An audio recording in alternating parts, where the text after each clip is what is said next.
नमस्कार, CC online classes में आपका हार्दिक स्वागत है। आज हम कक्षा 12 के अंतर्गत पढ़ने जा रहे हैं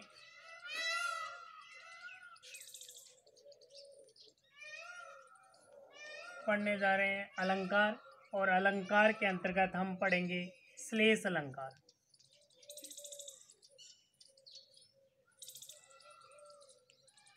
श्लेष अलंकार श्लेष अलंकार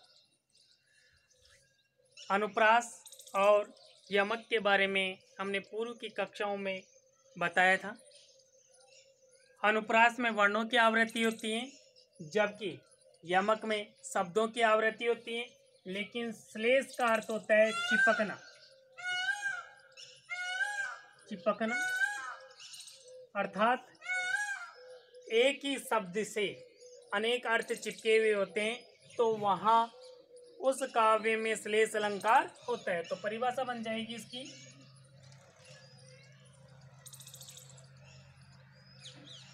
जिस काव्य में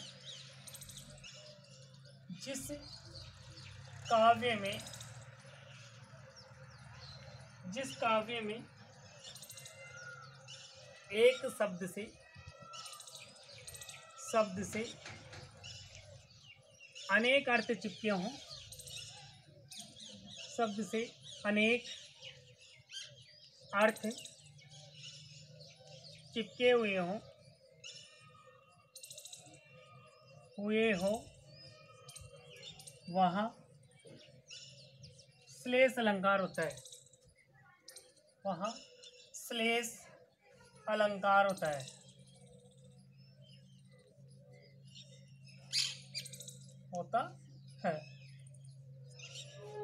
सामान्य से बड़ा ही सरल उदाहरण है, पानी गए न उबरे मोती मानस चून। उदाहरण है,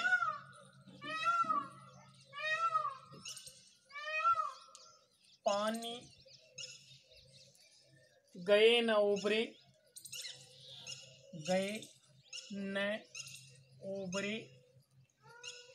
मोती मानस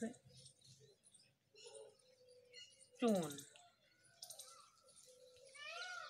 अब देखो, न तो इसमें अनुप्रास की तरह शब्द की आवृत्ति है, न ही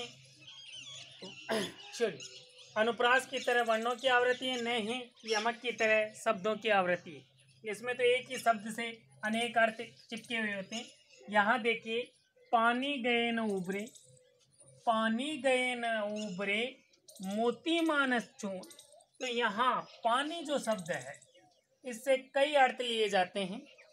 पानी का एक अर्थ है चमक, किससे संबंधित? मोती से। मोती का अगर चमक चली जाए तो मोती बेकार है। मानस से संबंधित होती है इज्जत, मनुष्य।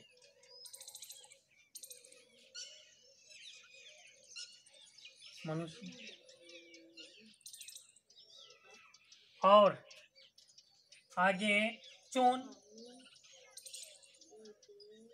तो इसे आटा भी मान सकते हैं या चूना भी मान सकते हैं। तो इसमें बिना पानी का कोई महत्व नहीं रहता है। इसलिए एक पानी शब्द से अनेक अर्थ निकलते हैं। चमक है, इज्जत है, पानी है। इस कारण एक शब्द से अनेक अर्थ चिपके हुए होने के कारण इस काव्यांश में कौन सा अलंकार होता है? श्लेष अलंकार माना जाता है। दूसरा उदाहरण देखते हैं। सुबरण को ढूंढत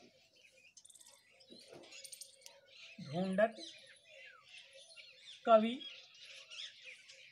कामी अरु चोर। अब देखिए, यहाँ पे सुवर्ण यानी सुवर्ण यानी एक तो हो जाएगा सुंदर अक्षर,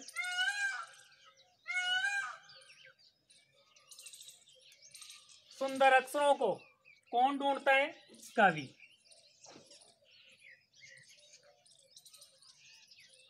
एक हो जाएगा इसका अर्थ सुंदर रंग, सुंदर रंग, वर्ण, रूप। तो इसे कौन ढूंढेगा? जो कामी पुरुष है।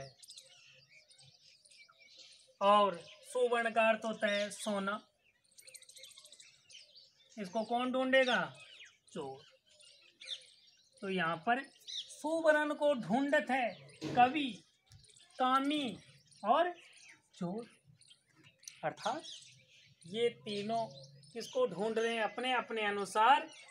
कवि सुंदर अक्षरों को ढूंढने की कोशिश करते हैं, कामी सुंदर रूप को ढूंढने की कोशिश करता है, और चोर स्वर्ण को या सोने को ढूंढने की कोशिश करता है। इस कारण यहाँ शब्द तो एक ही, लेकिन इस शब्द से अनेक अर्थ चिपके हुए होने के कारण यहाँ श्लेष अलंकार माना जाता है। श्लेष अलंकार के दो भेद माने जाते हैं।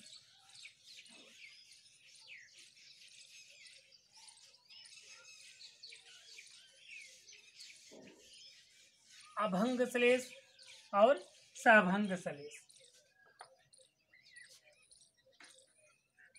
दो भेद माने जाते हैं। अभंग और सभंग।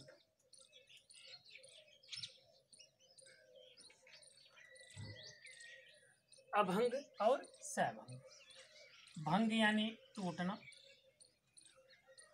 अ यानी नहीं। जहां शब्द के टुकड़े न करके हम सीधा सा अर्थ ग्रहण करते हैं तो वहां अभंग श्लेष होता है। सभंग यानी भंग यानी टूटना, स यानी साथ, यानी जहां हम शब्दों को तोड़कर अर्थ ग्रहण करते हैं वहां सभंग श्लेष अलंकार होता है। देखते हैं अभंग श्लेष का उदाहरण। अभंग का तो अभी हमने जो देखा था वो कोई सा भी उदाहरण ले सकते हैं, ये भी ले सकते हैं। जैसे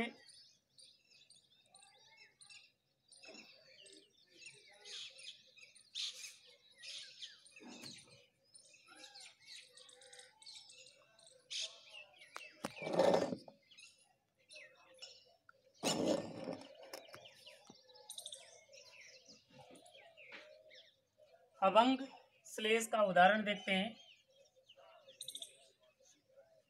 या अनुरागी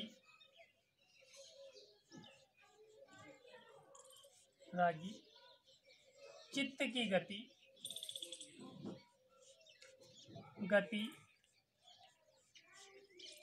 समझे ना कोई।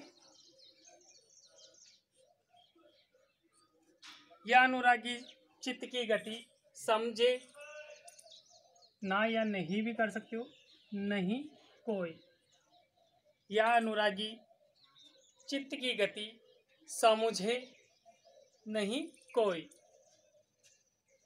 जो जो बूढ़े, जो जो बूढ़े बूढ़े श्याम रंग, श्याम रंग, त्यों त्यों त्यों त्यों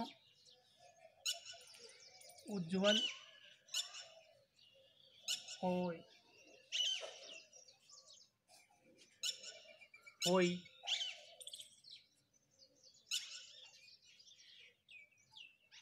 देखिए, यह अनुरागी चित्त की गति समझे न कोई। जो जो बूढ़े श्याम रंग त्यों तो क्या हो? उज्ज्वल। अब यहाँ उज्ज्वल शब्द के कई अर्थ लिए जाते हैं। यह अनुरागी यानी चित्त यानी मन भी हो जाता है। इस मन की गति के बारे में कोई नहीं जान सकता। जो जो बूढ़े श्याम रंग, जो जो श्याम रंग काले रंग में घुलता जाता है त्यों त्यों क्या हो जाता है? उज्ज्वल। अगर काले रंग में डूबता है तो क्या हो जाते हैं? सफेद, क्या सफेद। और यदि भक्ति में डूब जाता है, श्याम की भक्ति में डूब जाता है, प्रभु की भक्ति में डूब जाता है तो क्या बन जाता है? पवित्र बन जाता है। क्या हो जाता है? पवित्र। तो क्या कहा जा रहा है? जो जो बूढ़े श्याम रंग में, जैसे जैसे काले रंग में डूबता जाता है त्यों तो क्या हो जाता है? श्वेत हो जाता है, उज्जवल हो जाता है। और अगर जैसे श्याम रंग की भक्ति में डूब जाता है कोई मनुष्य, प्रभु की भक्ति में डूब जाता है तो वो क्या हो जाता है? पवित्र हो जाता है। तो यहाँ इस शब्द उज्जवल शब्द का अर्थ है श्वेत, सफेद या पवित्र। आगे देखते हैं सबंग श्लेष का उदाहरण।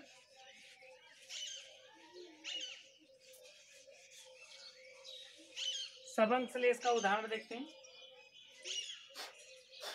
चिरजीव, चिरजीव, जीव, जोरी, जुरे, जुरे, चिरजीव जोरी जुरे, क्यों न सने गंभीर, क्यों न सने है, सने है गंभीर,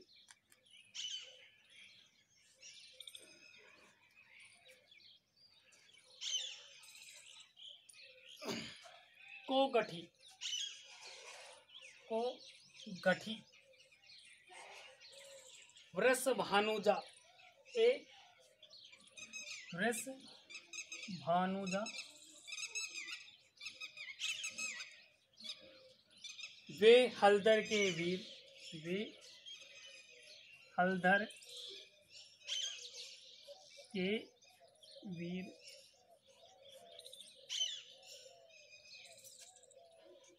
चिरजीव जोरी जुरे, क्यों न सने गंभीर, को गठी ए वृष भानुजा, वे हलदर के वीर।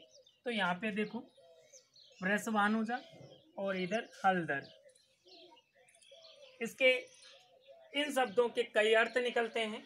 तो यहाँ देखते हैं वृष भानुजा, वृषभ, टुकड़े करने पड़ेंगे इस शब्द के, वृषभ धन अनुजा। तो यहाँ क्या अर्थ हो जाएगा?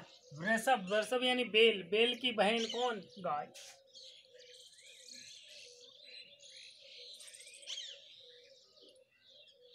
यहाँ क्या अर्थ हुआ? वृषभ अनुजा का क्या अर्थ हुआ? गाय। एक अर्थ हो जाएगा वृषभ, वृषभ, वृषभ भानु धनजा, वृष भानु की पुत्री जा यानी जन्मी हुई कौन? राधा। तो यहाँ पर हो गया वृष भानु जा, वृष भानु की जो पुत्री कौन थी? राधा थी। और इधर हलधर, हल धर, हल को धारण कौन करता है? बेल। कौन करता है? बेल। और हल को धारण कौन करता है? हल धर, हल को बलराम भी धारण करते हैं, बलराम। तो यहाँ हलधर के वीर, वीर, हलधर के वीर कौन? बलराम के वीर यानी भाई कौन? कृष्ण, कृष्ण। और हल को धारण वाले के वीर कौन हो जाएंगे? बेली होगा, वही उसका भाई तो वही होगा। तो यहाँ पर अर्थ लिया जाता है वृष भानुजा का दो अर्थ लिए जाते हैं, गाय और राधा। और यहाँ हलधर के भी दो अर्थ लिए जाते हैं, बेल और कृष्ण।